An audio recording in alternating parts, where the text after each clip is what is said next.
We continue our exploration of natural theology with the ontological argument.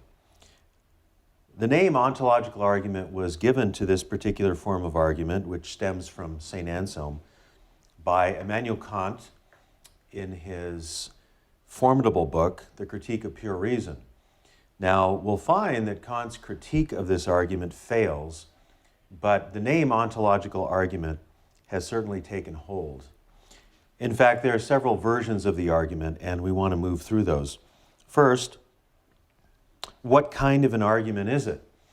It is an a priori argument, which means the argument does not depend on any empirical data or empirical experience for a premise or obviously for a conclusion. It's a deductive argument, which means that if the premises are true and the argument form is correct, then the conclusion must follow, necessarily must follow.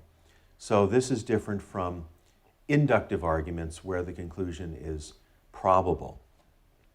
If this argument succeeds, it is very rich metaphysically, ontologically, because it trades on the idea of God as the greatest possible being.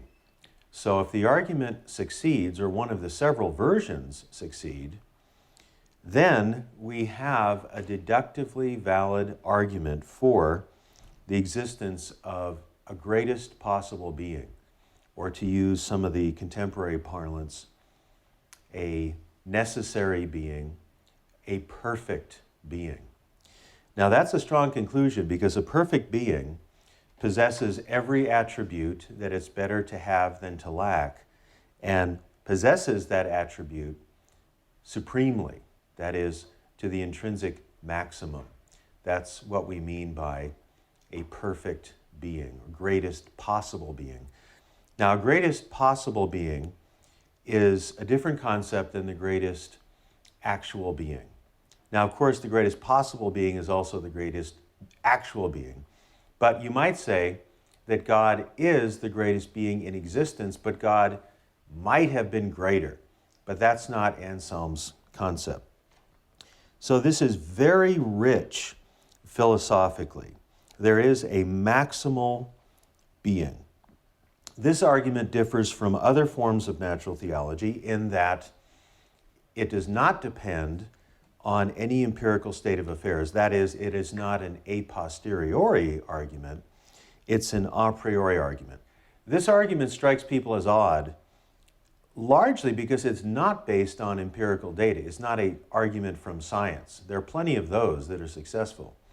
And this strikes people as odd because the contemporary mindset is very enmeshed in empirical arguments. People often say, if you don't have empirical proof, you do not have an argument. Well, this argument challenges that. So we're going to deal with two basic versions of the argument. Both stem from St. Anselm. He was the originator of this argument. Both versions have been developed by contemporary philosophers in some very satisfying ways. The first argument has to do with greatest possible existence, and then the next argument deals with an aspect of greatest possible existence, the idea of God as a necessary being, a being who could not exist, a being who must exist or exists in all possible worlds. Let me read this to you because I want to get it right. I want to quote myself accurately. This is on page 188 of the book.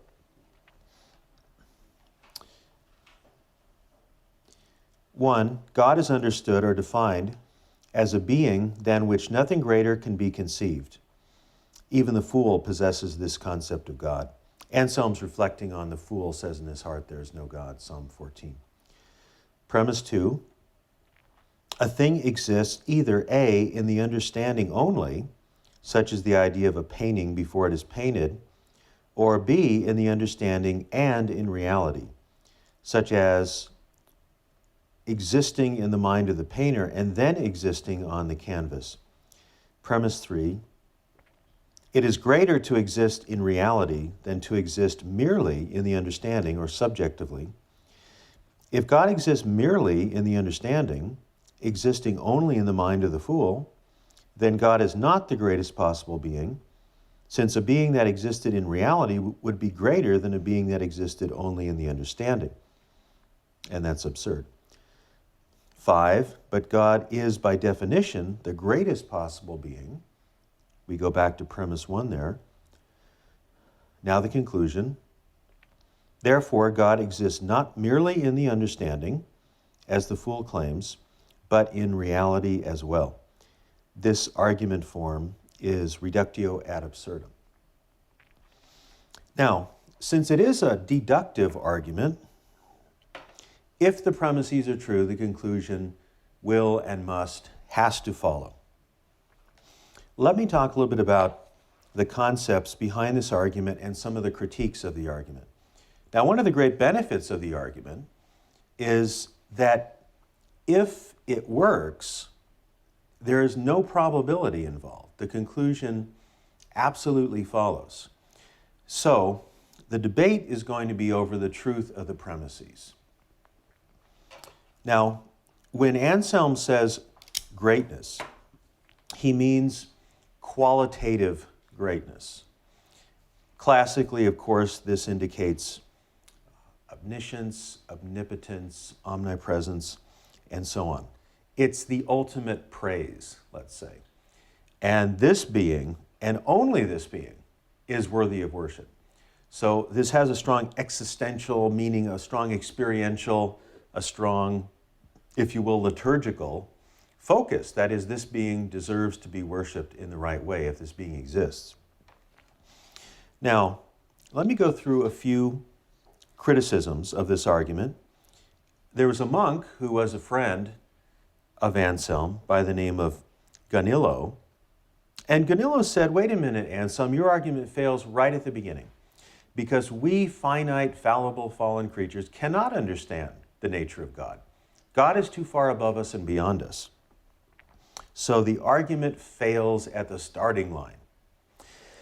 However, I think Ganillo is confusing a kind of exhaustive knowledge of God, or a knowledge of God without mystery, with the basic concept of God. The basic concept is not that we know God in his totality, obviously. We as finite humans don't know anything in its totality, but that the concept of God is intelligible and coherent. So we're thinking of the greatest possible being, the being that possesses every good quality to the maximum degree.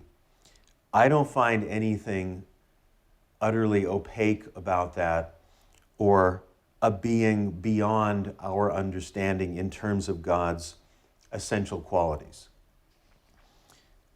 Thus, Ganillo's argument fails. Now, there's another argument. This comes from Immanuel Kant and Norman Malcolm. This is probably the more commonly heard argument against this version of the ontological argument. We get this from Kant, Norman Malcolm. That's the idea that existence is not a real predicate. It's not an attribute. It's not a quality.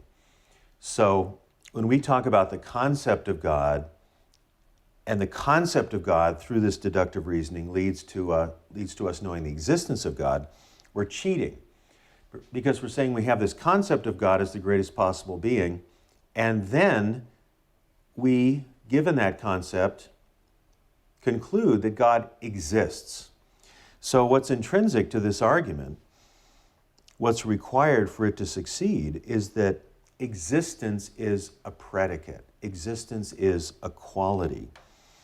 One way of putting it is that existence is a grammatical predicate of God, but not a genuine predicate that adds something to the concept. Let me criticize this argument. I bought this criticism for many years. Existence can be a predicate and a genuine one. Let me explain this by virtue of a bestseller from about 12 years ago called A Million Little Pieces by an author by the name of James Frey.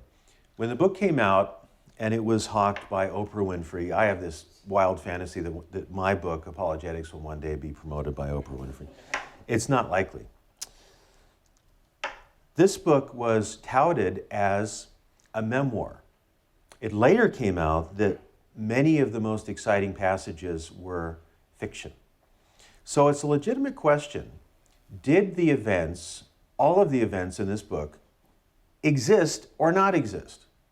So there, you're using existence as a predicate or as a property, and it's completely legitimate to do so. Or let's say, take the concept of the abominable snowman. We have some account of what such a being would be, but the question is, does that being exist or not? So you have the concept of the abominable snowman, and then you say, well, can we add existence to the concept? So it is a predicate. It is something legitimate to add to the bare concept. You ask whether or not the concept is instantiated or not. Now, another issue here is that it's greater to exist than not exist, because the greatest possible being must exist objectively, not just subjectively, in the world of understanding. Here, you want to argue, is it better for the greatest possible being to exist than not exist? I think the answer is clearly yes, it is greater.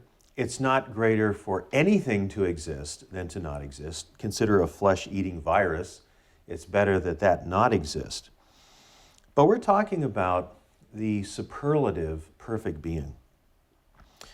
This argument has been rehabilitated in recent years, and I think very adequately so.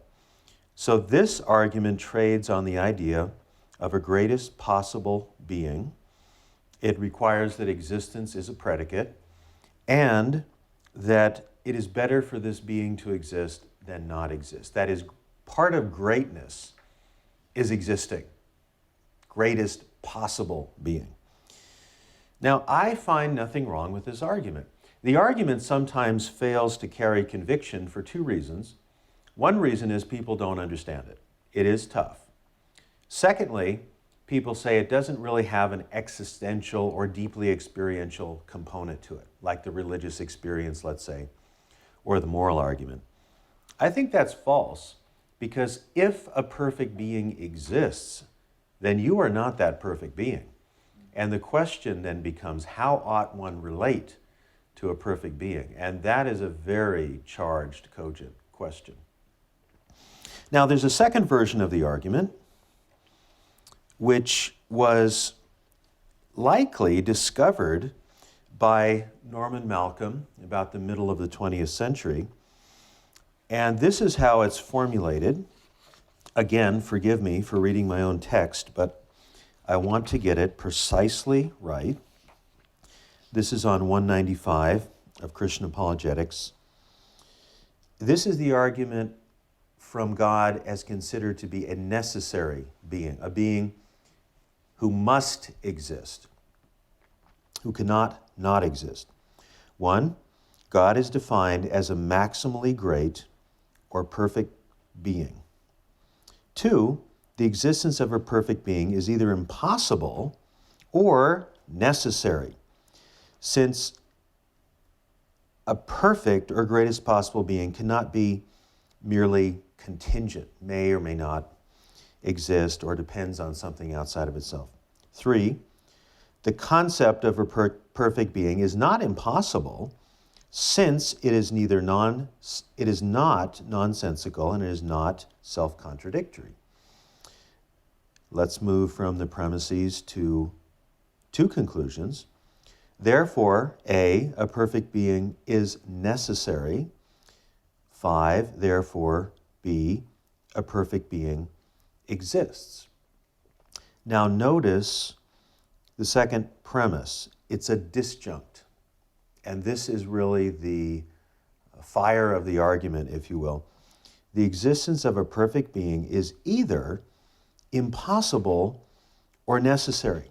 Now, if that's exclusive disjunction, A or B, not neither and not both, then it exhausts the possibilities. So the burden on the person who denies the argument is to say that the existence of a perfect being is impossible. Now, if it's impossible, it means there's a contradiction in the very idea of a perfect being. So, having laid out that argument, let's consider some attacks on it.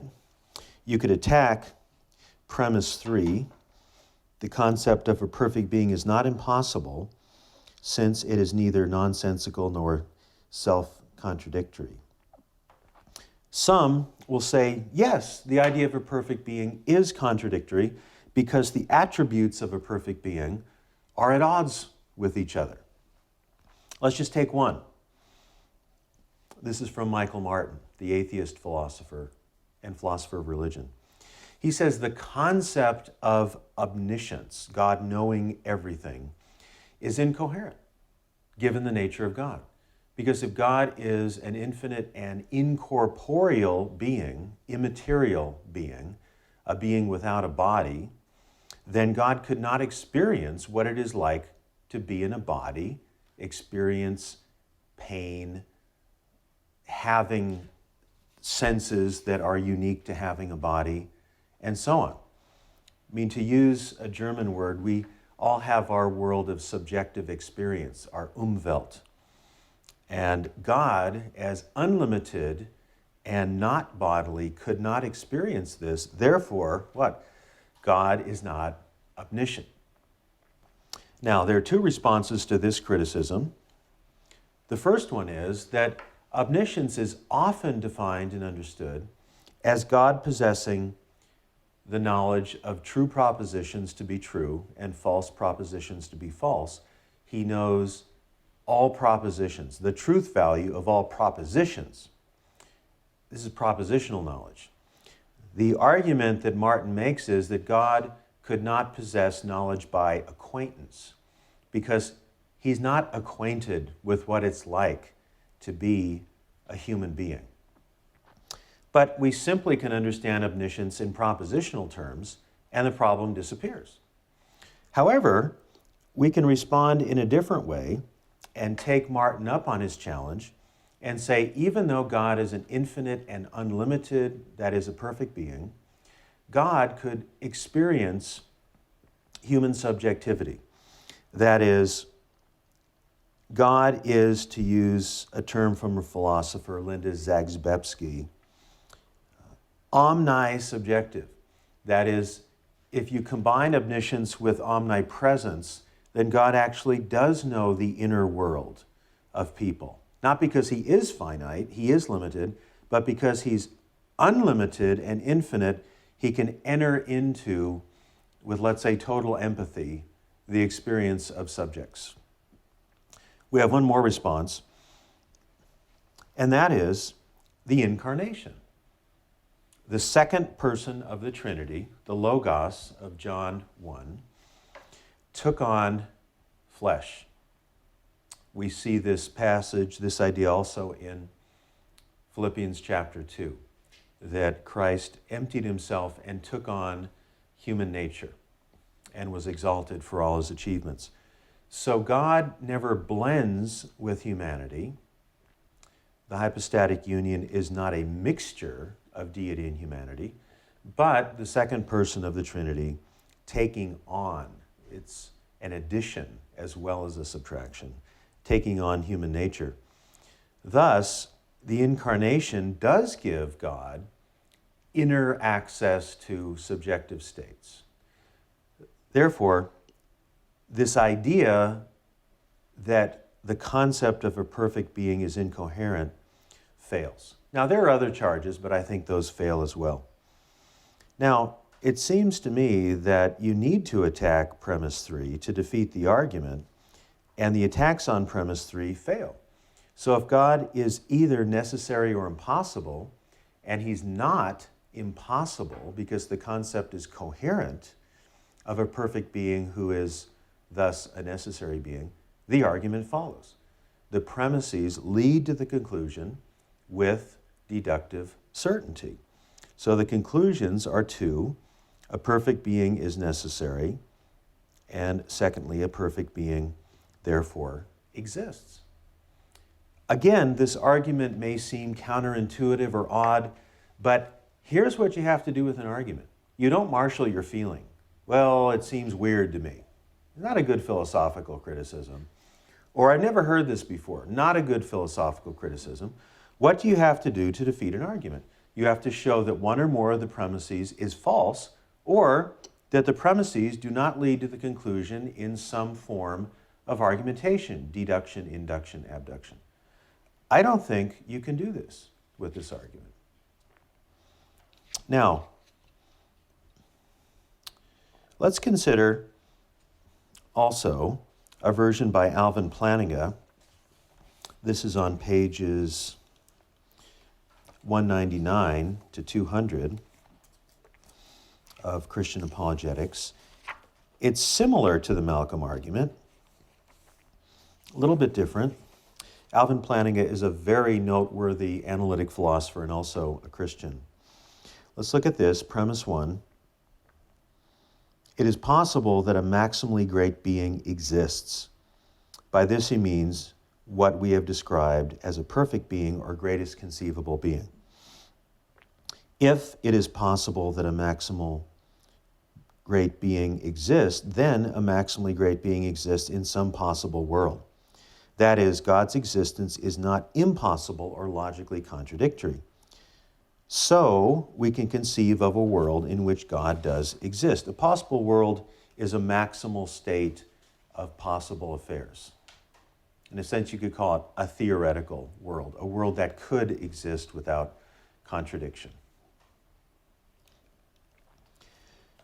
Number three, if a maximally great being exists in some possible world, then it exists in every possible world. Otherwise, it would not be a maximally great being.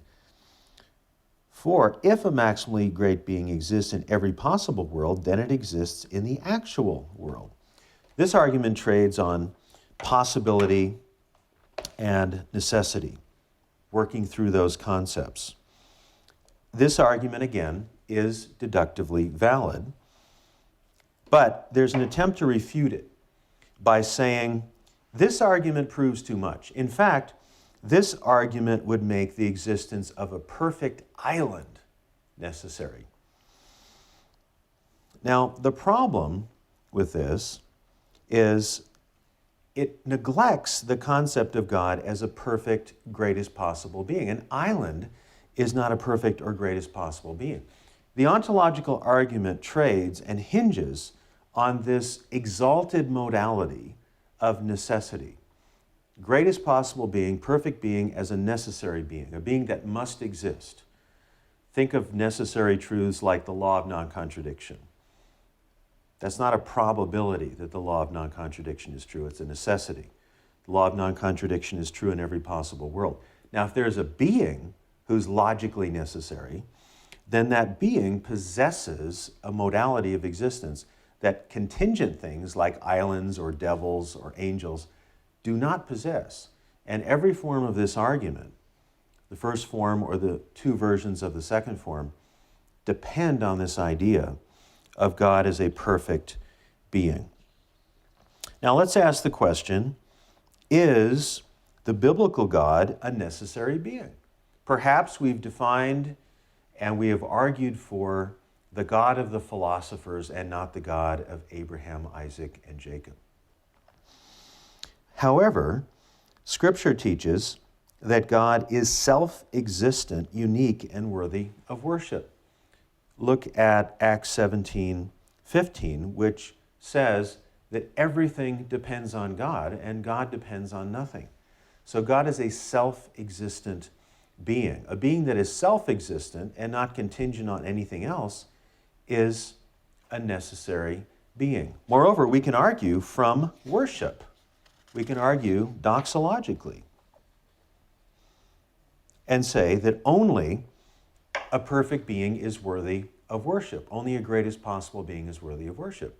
Because worship is the unconditional adoration and recognition Now, if a being is only a bit greater than we are, or way greater than we are, but not perfect, then that being is really not worthy of worship. But biblically, of course, God is worthy of worship, adoration, praise, and so on. So, who is the ontological God? He is the God of the Bible. Now, you might say this doesn't have anything to do with the Trinity. It really does, because let's consider the versions of monotheism on offer from the world religions: Judaism, Christianity, and Islam. Only Christianity overtly teaches the Trinity. Now, it is hinted at and inferred from the Hebrew Bible, the Old Testament, but Christianity has a defining doctrine, a constitutive element of the Trinity. So let's add the Trinity to the concept of a necessary being. What happens? Well, if you have one God in three persons, then you have relationship in the perfect being. You have a relationship of perfect fellowship, if you will, and love. And you see the idea that the Son was with the Father in a loving relationship in John 17. Now ask this question: which is the greater being? A being that exists as love, as John says, God is love, or a being that exists without love unless that being creates the universe? Now, the Trinitarian God says that God is love because God is triune. That is a greater concept, because we value love, than the idea of God being Unitarian. So we can derive the concept of the Trinity from the ontological argument as well. This argument is powerful, profound, for two reasons. It's deductive, and all three versions that I gave you, or one version and then two versions of the second, are deductively valid. And if the argument succeeds, we are faced with the existence of a perfect triune being who is worthy of worship. If that is the conclusion, then a rational person will ask, may I know more about this being? And where do you look for that? Well, obviously, the Holy Scriptures, which give us more detailed explanation of how God interacts with the world, what he has done for our redemption, and the restoration of the universe. So it's not the case that you would simply leave your idea of God with the ontological argument, but it should provide rational and prudential incentive to consider whether or not God may have interacted with history and revealed himself through the prophets and Christ and so on. So this argument is what could be called an ontological extravaganza. And while it is sometimes ridiculed or ignored, it has been rehabilitated in the last 40 or 50 years by some very skilled analytic philosophers. And I find it quite compelling. I did not, for many years of my Christian life as a philosopher, and I suppose it's been in the last 10 to 15 years that I've looked at it again when I taught it, and I realized that it is a very profound argument. So this argument will not personally appeal to people with little interest in philosophy, because it trades on some highly philosophical concepts such as a necessary being. However, for people interested in philosophy and willing to think it through carefully, it is an argument that should be part of our apologetic strategy.